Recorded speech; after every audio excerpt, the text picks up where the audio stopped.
Ska-D, vocalist from Under the Stone, San Diego, California.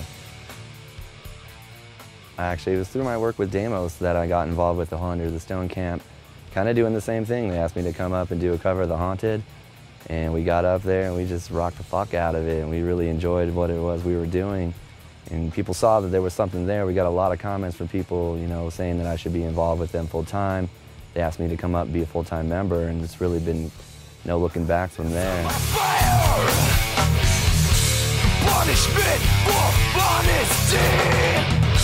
Dream of undead love. I think the biggest influences to me would be the only reason I was even in a band these days would have to be Terry B of My Ruin. She's taught me a tremendous amount about screaming, about lyric writing, just performing, and especially nowadays that we're in the studio, she's taught me a lot about recording, things that I would never even have thought of. She's been a huge influence on me. I've also had the chance to sit down with Peter Dolving of The Haunted, and sitting down with him for 20 minutes almost taught me a lifetime about just screaming and lyric writing, how it's important to really tell a story, to get your point across, almost in the way Hank Williams did in his day. Another really big influence in his writings would be Henry Rollins. You know, it doesn't get any more realer than Henry Rollins.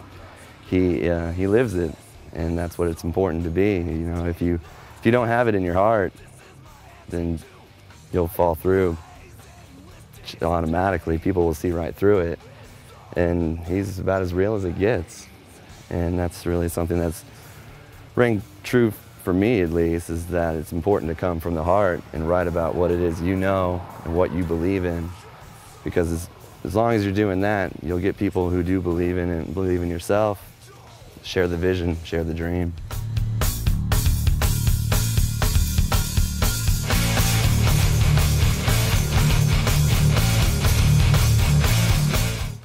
Music scenes these days, it's just really the pressures on bands to really become more commercial, to really have that crossover appeal. I don't know, these days it seems there's just a whole slew of bands that are basically death metal rip-offs with hardcore breakdowns, and everybody just wants whatever's in maybe this month.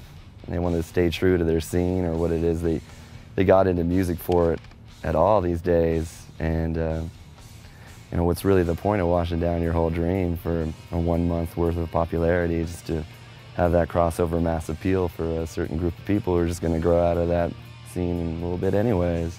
I can't write lyrics unless I'm miserable, in a sense that I really use my lyric writing in a sense to really take negative aspects of my life and turn them around and make them a positive by making it into music in that way. And really the soul comes across, hopefully, in the performance and the actual end product. Society's fucked. It always has been, it always will be. It's only gonna get worse. I guess, in a sense, I should be thankful, because it's obviously where I get a lot of my writing from. Well, then I can only write what I see. And oftentimes, like I said, it's just my writing at least, comes from negativity. It's just that this world is so full of liars and cheats and thieves and people just looking to get over, and they all want that almighty dollar, and they want to get rich quick schemes and whatnot. And unfortunately, it's something we have to deal with a lot in music these days.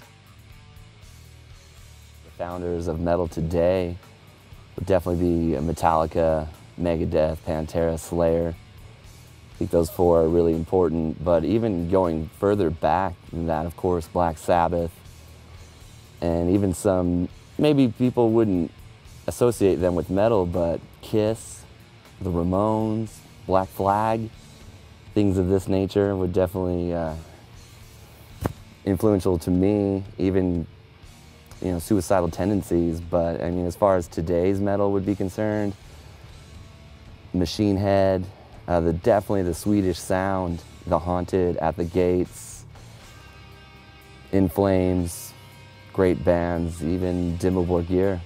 I love that European sound. It's just really I think bringing metal to the forefront these days of being really, really influential to a lot of people